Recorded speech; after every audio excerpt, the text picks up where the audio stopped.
It is 9:39. You're with Lauren Laverne, and lucky me, I'm with Reece Shearsmith and Steve Pemberton. Welcome. How are you, gents? Very good. Yeah, very good, thanks. All right, tolerably well. Good. Well, that's wonderful. Thank you for coming in. You're welcome. It's ahead of the new series of Inside Number 9, which starts Monday the 3rd of Feb, 10 p.m, BBC 2, and it's the 5th, right? Yeah, five series. Who would have thought that this project would continue? It's like Country File. Just goes on and on. It's a bit like Country File, isn't it? But not that much like Country Not File. done an episode like that, but yes, yeah, in terms of volume. But it started out. It sounds like it was a little bit of a kind of off the cuff story that came off the back of a Psychoville episode that you'd done. What was the initial kind of idea and inspiration all those series ago? Yeah, well, we'd just done 2 series of Psychoville, and we'd set one of the episodes in one room, and it was harking back in a way to the old Play for Today format, and we just loved doing it so much. We did that particular episode almost in one take.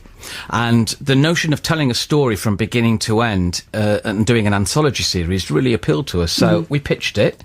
They're not that popular, or they weren't then. They've become a bit more popular now. And, multi-award winning now. Well, now, yeah. Garlanded with praise. It's critical and audience praise. Well, I think what's appealing now is in the world of 22 weeks of committed to one programme. You get a quick hit, beginning, middle, and end. And it's half an hour long, and you can watch them in any order.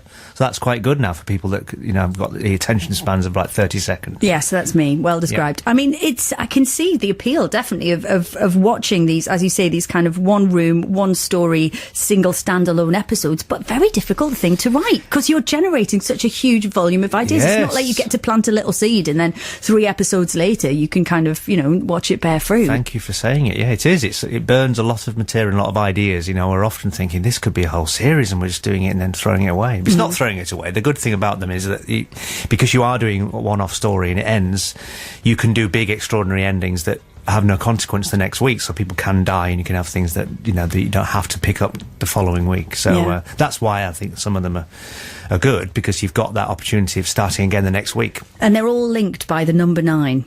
Yeah, you go in each week to a different number 9, whatever it might be, and then you have a story set in there. So they're all very self-contained, quite claustrophobic little stories. Yes, I mean, that element of claustrophobia is an interesting one for you, isn't it? And I think it's a recurring theme in your comedy, that idea that it's funny because the people involved can't get away, whether it's from Royston Vasey or the dressing room of a football club or whatever it is, that intensity. Yeah. Why is that funny? Why is that a rich source of material? Because it is, and it's a really important part of what you do, I think. I think throwing some disparate characters together and just trapping them and forcing them to stay together, it just tickles us. I remember being on a couchette, travelling through France, lying there. I was with my own family, not with strangers, but thinking, God, imagine if you were lying in bed in your own nighttime things going on with 6 other people in here. It'd be a nightmare.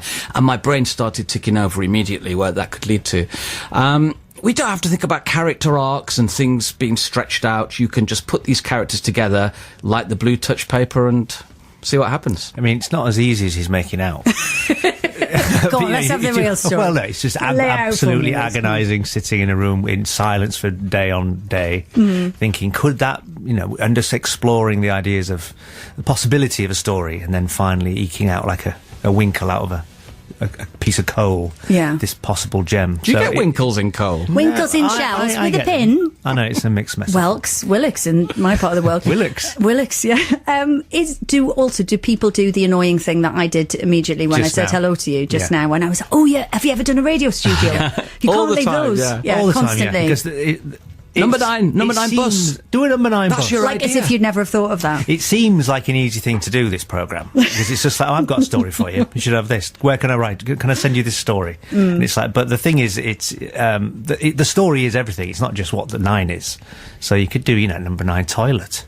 But what happens inside? I don't like the idea of that. Please don't. I think it's a good idea. We were at the BBC yesterday doing some podcasts to go along with this series, and all the toilets there are numbered, and I did have that idea, but I just don't recommend going into number 5. No.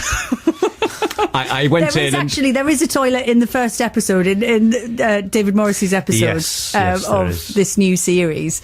So that does come up a little bit. Yeah. Maybe, we try maybe not you've to. covered that. We steer clear of toilet humour. So with the mention of David Morrissey, of course, these standalone stories also give you a fantastic opportunity to work with some brilliant actors. Yeah. Tell me who is in the mix in the new series, who we're going to be seeing popping up. Who have we got? Gosh, we've got Jenna Coleman in the second. We've got Maxine Peake. We've got Ralph Little and David Morrissey. Phil Davis. Finn Whitehead, who was great in one of the episodes. Yeah, I mean, it's great now because people, I think, the programme is now known a little bit more than it was, and actors get wind of it being cast and they want to be in it. Is it true that David Morrissey did that? He was a fan already. He's wanted to be in it for a while, yeah, because David's really funny in real life and he doesn't get to do it. And, I mean, he does, but he's predominantly known as a very weighty, serious actor, so I think he enjoys it. Although in this role, he is very serious, isn't he? Yeah, he's quite tender, isn't yeah, it? Yeah, his episodes. But he's a huge football fan as well. He's a big Liverpool fan, and so I was telling him when I was doing Britannia with him about this referee idea. I hadn't written it yet, but he definitely had a glint in his eye, like he wanted to be considered. Oh yeah, he was giving you the look. You have to learn to read that. I'm going to play a track, guys, and it's one that you've chosen, inspired by the fact that this is Inside Number 9 Series 5. We've gone for Dolly Parton. Are either of you fans? Yes, how can you not be a fan? I've not seen it in the West End, the show, but I like the song. You like the song? Good. Well, let's hear it then. Here it is. Country music and indeed meme hero Dolly Parton on BBC Six Music, requested by my guests today, Reece Shearsmith and Steve Pemberton. Thank you very much for bringing a bit of Dolly into our Thursday mornings. Welcome. And of course, discussing Inside Number 9.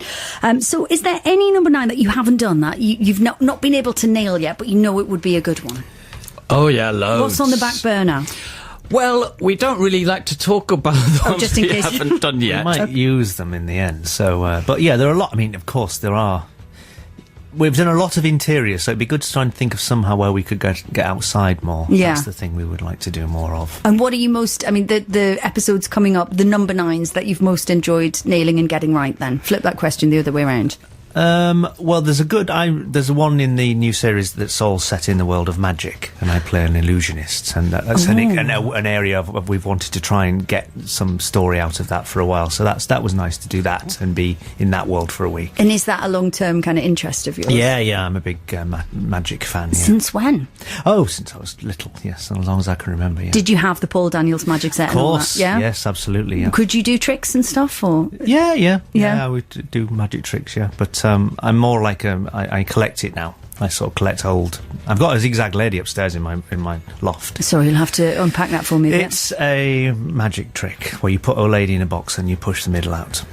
Oh, yes. So, And we have Jill Halfpenny in the new series, Yeah, and and she is inside a zigzag lady. Yeah, I do that to her, yeah, so that was exciting to Oh, sort of wow. bring my hobby into the world of... I always just thought Debbie McGee was incredibly flexible. Shows I'm what sure I that know. is the secret.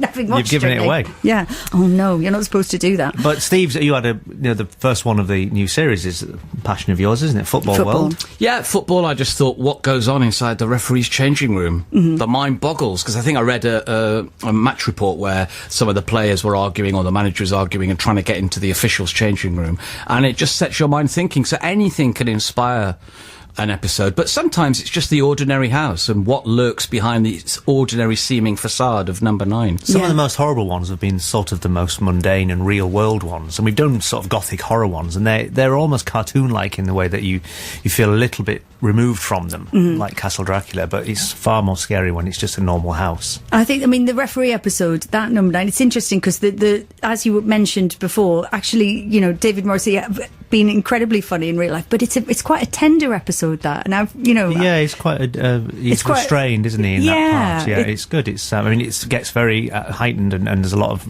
shouting, but yes. It's great because you don't need to know about football particularly. It becomes about the people in that room, of course, and also that's the common thread with the series, is these twists and turns. You never quite know where you're going to take the audience next, and surprising them with whatever it's going to be, whether it is kind of horror or tenderness or just a kind of really silly funny joke. Yeah. How do you judge where to go next? Is that, especially when you're working together, is that just an organic thing? Do you just have the sense of it, or do you have to think about it and construct it? Well, when we're writing a series, we'll just build these series one episode at a time. So if we have done a very funny one, we'll then say, okay, let's try and do something a bit darker now.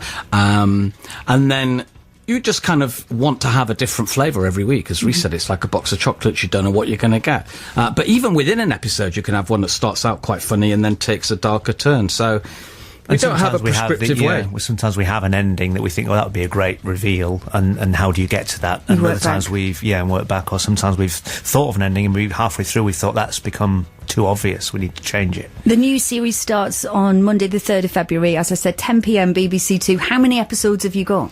6. Yeah, Okay. 6 half hours. And if you turn 6 upside down, Ooh. yeah, Yeah. right from the start, Spooky. we had that in our mind. 69. We should have had a bit of that. And what's next for you, gentlemen? I mean, now that this is done, do you get to kind of put your feet up for a bit, or are you straight on to other things? A little bit, yeah. We've got lots of people asking us to do certain things, and we just have to clear the decks and get them in the right order. We're not very good at doing lots of things at the same time, or I'm not anyway. I like to do one thing. So all secretive things, Okay. but good things. Yeah, exciting. Okay, well, we wish you the very best of luck with your lovely good secrets. Thank and you. thank you very much for coming to I'll tell you in a thank minute. you. Reece Shearsmith and Steve Pemberton. Thanks very much.